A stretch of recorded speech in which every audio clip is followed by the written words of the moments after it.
You ever had a family argument so wild, you ended up in the ER and then the bank? Well, let me tell you about the time. My own son broke my finger because I wouldn't sign a loan for his wife's dream house. But the real shocker, what happened at the bank the very next day. Trust me, you'll want to stick around for this one, because if you think your family's dramatic, just wait. Sunday dinners at our house have always been a bit of a circus. You know the type, kids running around, grandkids sneaking cookies before dinner, and my wife, Linda, trying to keep the peace while simultaneously making sure the roast doesn't burn. It's loud, it's messy, and it's the highlight of my week. But nothing, and I mean nothing, could have prepared me for the chaos that unfolded on this particular Sunday. We just sat down, plates piled high with mashed potatoes, green beans, and Linda's famous meatloaf. The grandkids were already negotiating trades. I'll give you 2 rolls for your extra scoop of potatoes. When Jessica, my daughter-in-law, cleared her throat. Now, Jessica is not one for subtlety. She's the type who, if she wants your attention, will get it even if it means waving a flare gun. This time, she opted for a stack of glossy house brochures, which she plopped right in the middle of the table, nearly knocking over the gravy boat. "Dad, we found the one," she announced, her eyes sparkling with excitement. She fanned out the brochures like a Vegas dealer, each one showing a house, bigger and shinier than the last.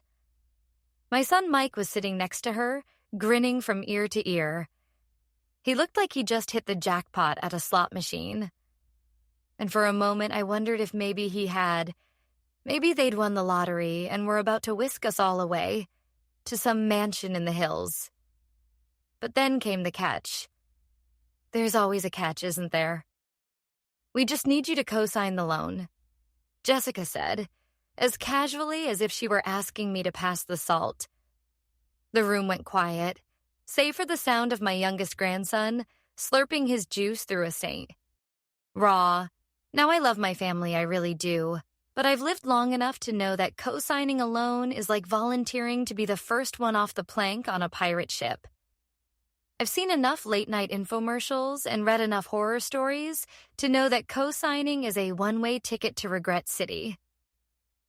I could already picture myself getting calls from the bank, my credit score plummeting faster than a lead balloon, and me left holding the bag, while Mike and Jessica enjoyed their new walk-in closet, so I did what any reasonable, slightly paranoid father would do. I politely declined.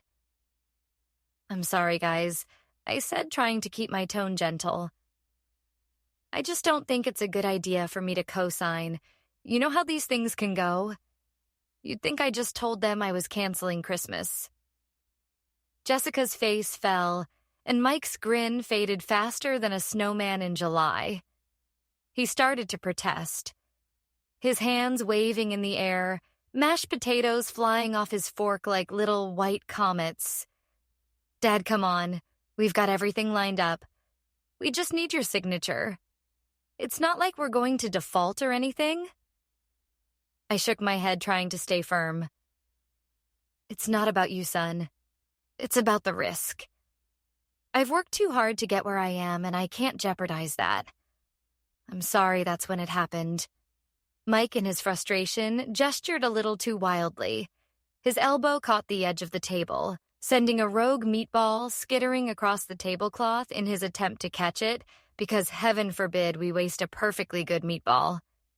He lost his balance. His hand shot out, and in a split second, his arm collided with mine.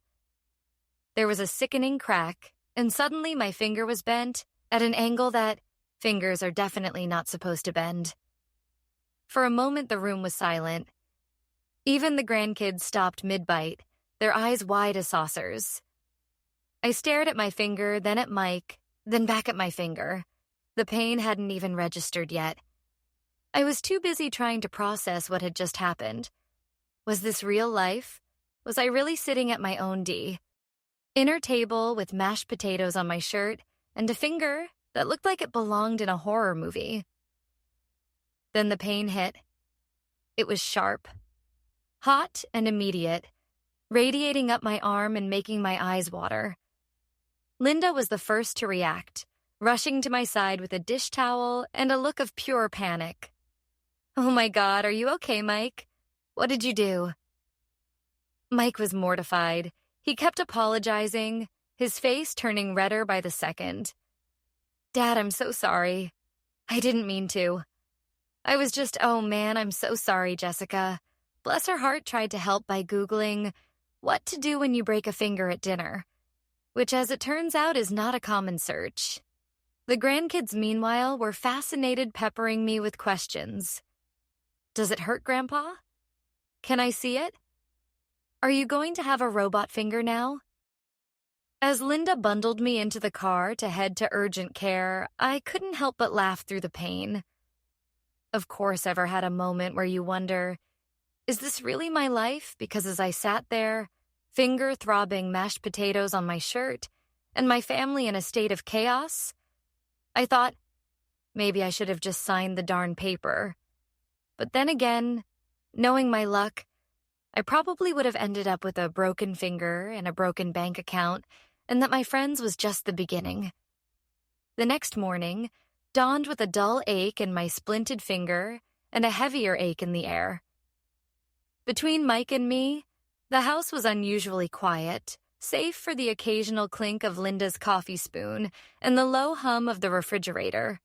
Mike barely touched his breakfast, pushing scrambled eggs around his plate like a kid who'd just been grounded.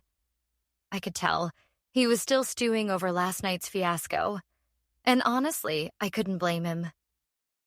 No one likes to have their dreams dashed, especially not in front of the whole family, and especially not with a side of broken bones. After a few minutes of tense silence, Mike stood up abruptly, chair scraping against the tile. "I'm going to the bank," he announced, grabbing his jacket. "I'll run the numbers myself. Maybe it's not as bad as you think." He shot me a look that was half defiance, half desperation. I just nodded, wincing as I adjusted the splint on my finger. "Good luck, son," I said, trying to keep my tone neutral. "Let me know what you find out." He left in a huff, and I watched him go, feeling a mix of worry and, if I'm honest, a little bit of hope that maybe, just maybe, he'd see what I was so afraid of. Linda patted my shoulder, her eyes soft with concern. "He'll figure it out," she whispered. "Sometimes they have to see it for themselves." I nodded, but I couldn't shake the feeling that we were all about to get a hard lesson in reality. Mike arrived at the bank still fuming and marched straight up to the mortgage desk. The banker, a woman named Cheryl, with a smile that looked like it had been glued on for years, greeted him with the kind of forced cheerfulness you only find in customer service jobs. "How can I help you today?" she chirped, her fingers already poised over the keyboard. "I want to run a mortgage simulation," Mike said, trying to sound confident, "for a house $650,000, 20% down, 30-year fixed." He rattled off the numbers like he'd been rehearsing them all night, which, knowing Mike, he probably had. Cheryl nodded, clicking away, and pulled up the bank's mortgage calculator on her screen. Now, if you've ever tried to use one of those mortgage simulators, they're about as friendly as a DMV clerk on a Monday morning. The interface is clunky. The questions endless, and the numbers, well, let's just say they have a way of making even the most optimistic homebuyer break out in a cold sweat. Mike sat down, rolled up his sleeves, and got to work. He entered the down payment, the interest rate, the property taxes, the insurance. And though he didn't say it out loud, probably factored in Jessica's online shopping habit, too. I mean, those Amazon boxes don't just appear by magic. He hit calculate expecting. I'm sure to see a number that was big but manageable. After all, he and Jessica had done their own back-of-the-napkin math at home, and it hadn't seemed so bad. But as the screen refreshed, Mike's face went from determined to confused, and then to something I can only describe as pure, unfiltered panic. The monthly payment was double what they'd expected. not a little bit more double. The number stared back at him, bold and unblinking like a final exam question. You know you're about to fail, and the interest, well, let's just say, it would have been cheaper to buy a yacht and live on it sailing from port to port than to pay what the bank was asking. Over 30 years, the total interest alone was enough to make a grown man cry, or at least reconsider his life choices. Mike sat there frozen, staring at the screen like he'd just seen a ghost. Cheryl, sensing his distress, leaned over and tried to explain. You know, with the current rates and the property taxes in that area, it really adds up, and don't forget about the HOA fees, utilities, and maintenance. It's a lot to take on. Her voice was gentle, but the message was clear. This was not the dream. They'd been sold in those glossy brochures. Ever had a moment where reality smacks you in the face, so hard you can't breathe? That was Mike right there in the bank, his dreams of backyard barbecues and walk-in closets evaporating with every passing second. He tried to do the math again, convinced there must be a mistake. Maybe he'd entered the numbers wrong, maybe the calculator was broken, but no matter how many times he punched in the figures, the answer was always the same. They couldn't afford it. Not even close. He thought about Jessica, about how excited she'd been, about the way she'd already started, picking out paint colors and planning where the Christmas tree would go. He thought about the kids, about the promise of a bigger yard and better schools. And then he thought about me, sitting at home with my finger in a splint, warning him about the dangers of biting off more than you can chew. For the first time, Mike understood not just the numbers, but the weight of responsibility. Risk the reality that sometimes love and good intentions aren't enough to make the math work. He sat there for a long time, letting it all sink in, while Cheryl quietly printed out the simulation results and slid them across the desk. When he finally stood up, Mike felt older, wiser, and a whole lot more humble. He thanked Cheryl, tucked the papers under his arm, and walked out of the bank. The dream house suddenly feeling a million miles away. But as he drove home, he realized that maybe, just maybe, he dodged a bullet. And maybe, just maybe, his old man wasn't so crazy after all. When Mike finally walked through the front door that afternoon, he looked like a man who'd just been through a hurricane and come out the other side with only his socks left. His shoulders were slumped, his hair was a mess, and he was clutching a stack of bank papers, like they were a pink slip from work. Jessica trailed behind him, her usual spark, dimmed eyes, red-rimmed and puffy. The two of them looked so defeated, I almost forgot about my throbbing finger almost. Mike paused in the hallway, took a deep breath, and shuffled into the living room where I was sitting, with my hand propped up on a pillow and a mug of coffee balanced on my knee. He didn't say anything at first, just stood there staring at the floor, like a kid about to confess to breaking a window. Jessica hovered behind him, twisting her wedding ring around her finger, her gaze darting between Mike and me. The silence stretched on thick and awkward, until finally Mike cleared his throat and mumbled, "Dad, I'm sorry." His voice was so quiet I almost didn't catch it. "I shouldn't have pushed you. I shouldn't have lost my temper. And I definitely shouldn't have broken your finger." He managed a weak smile, but his eyes were full of regret. Jessica stepped forward, her voice trembling. We got carried away. I wanted that house so badly. I didn't even think about what it would really mean for us. I'm sorry, too." She looked at me, her eyes pleading for forgiveness, and I felt my heart soften. I'd been young once, too, full of big dreams and bigger plans, convinced that the world would bend to my will if I just wanted something badly enough. But life has a way of teaching you lessons, sometimes gently, sometimes with a broken finger and a bank statement that makes your blood run cold. I motioned for them to sit down, and we all gathered around the coffee table. No meatballs in sight this time. Thank goodness. Linda joined us, her face kind but firm, and for a moment, it felt like we were all just a regular family again, not a group of people who'd nearly come to blows over a mortgage. I took a deep breath and started, "Look, I know you two want the best for your family. I get it. But sometimes wanting something isn't enough. You have to be able to afford it too. And trust me, the bank doesn't care how much you love a house. They just want their money." Mike nodded his jaw tight. "I know, Dad. I really do. I thought we could swing it, but the numbers don't lie. I was way off, I guess. I just wanted to give Jess and the kids something special. You know?" He looked over at Jessica, who squeezed his hand. "We both did," she said softly, but we didn't really look at the numbers we just saw. The dream, not the debt.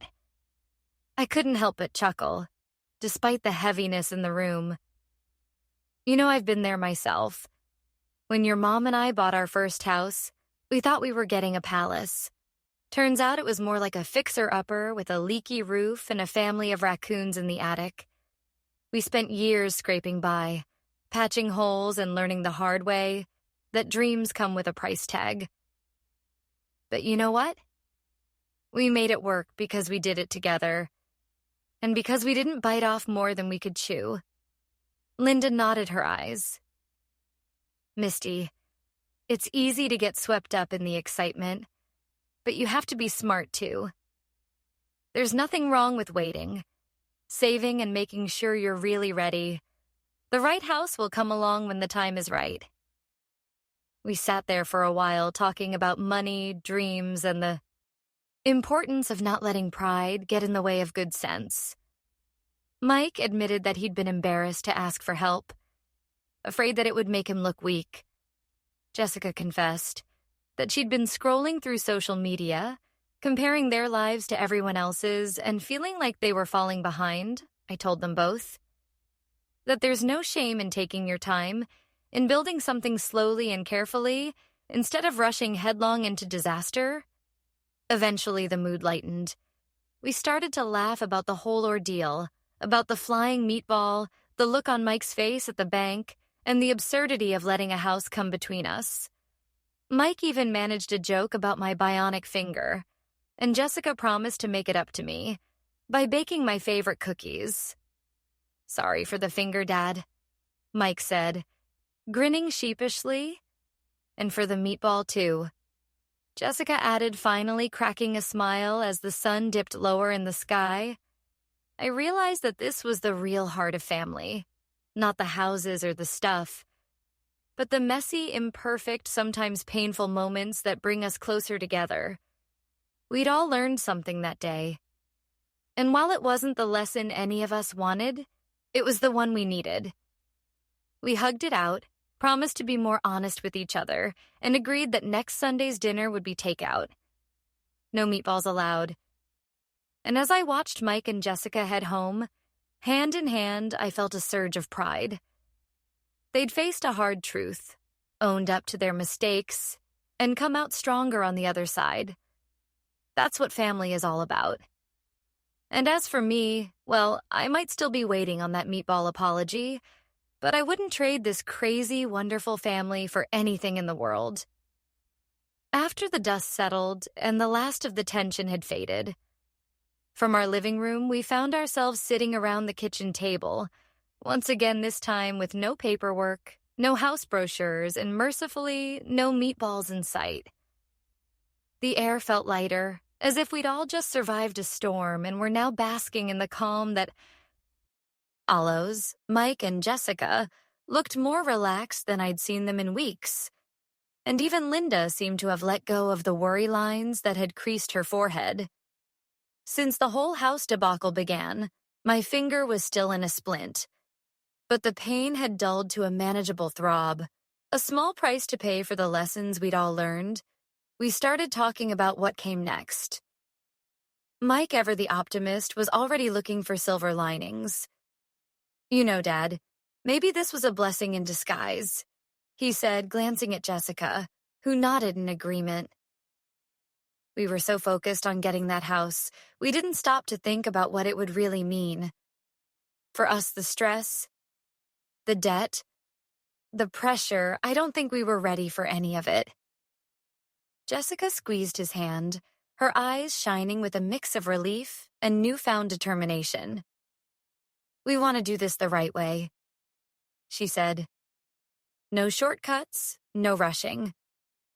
We'll save up, get our finances in order, and when the time is right, we'll find a house that fits our budget and our lives." I couldn't help but smile. It was the kind of maturity you hope to see in your kids, the kind that only comes from facing a hard truth and coming out stronger on the other side. "That's the spirit," I said, raising my coffee mug in a toast, "and I'll be here to help you every step of the way. We can sit down together, go over your budget, figure out where you can save, and make a plan that works for you, no co-signing required, and definitely no more broken bones." Linda laughed, the sound warm and genuine, and for the first time in a long while, I felt a deep sense of peace settle over our family. Over the next few weeks, we got to work. Mike and Jessica brought over their bank statements, pay stubs, and a list of monthly expenses that included everything from groceries to streaming services to, yes, Jessica's infamous online shopping. We sat at the table, calculators in hand, and went through every line item, looking for places to cut back and ways to save. It wasn't always easy. Old habits die hard, and there were tense moments when the reality of their spending hit home, but we stuck with it. We set up a savings plan, opened a separate account for their future down payment, and even found a few creative ways to bring in extra income. Mike started picking up some freelance work on the weekends, and Jessica turned her knack for bargain hunting into a small side hustle, selling gently used clothes and home goods online. As the weeks turned into months, I watched them grow not just as a couple, but as a team. They learned to communicate better, to support each other through the tough times, and to celebrate the small victories along the way. Every time they hit a new savings milestone, we'd have a little family celebration. Nothing fancy, just pizza and a movie night. But it felt like a big deal. The kids got involved too, helping to clip coupons and coming up with ideas for fun, free activities. It became a family project, something we could all be proud of. Looking back, I realized that sometimes the best thing you can do for your kids is to let them learn the hard way. It's not easy watching them struggle or make mistakes, but it's part of growing up for them and for us as parents. I could have stepped in, signed the loan, and tried to shield them from the consequences, but in the end, that would have robbed them of the chance to figure things out for themselves. And as much as I hated seeing Mike's disappointment, I knew that this experience would serve him and Jessica far better in the long run than any shortcut ever could. Of course, there were moments of doubt, times when I wondered if I was being too hard, or if I should have just given in for the sake of peace. But every time I saw Mike and Jessica working together, making smart choices, and building a future they could truly afford, I knew we'd made the right call. And as for my finger, well, it healed up just fine, though. I still use it as an excuse to get out of doing the dishes, every now and then. Sorry, honey. Doctor's orders, we laughed a lot, too. A beau. At the flying meatball, the look on Mike's face at the bank, and the absurdity of letting a house come between us, it became a family legend. The story we'd tell at every holiday gathering, complete with dramatic reenactments and plenty of good-natured ribbing, and every time we'd end up in stitches, grateful for the lesson and for each other. So what about you? Ever had a family moment that went completely off the rails? Or maybe you've dodged a financial bullet or two. In your time, I'd love to hear your stories. Drop them in the comments below, because if there's one thing I've learned, it's that we're all just doing our best. Learning as we go, and sometimes the best memories come from the messiest moments. There comes a moment when a mother must choose between fear and self-worth. This story is for every woman who's been hurt by the hands she once held and found the strength to let go. Thank you for watching this video. Share your thoughts in the comments. I truly value every story and every voice. Don't forget to subscribe to Tears and Strength and share this video with your friends.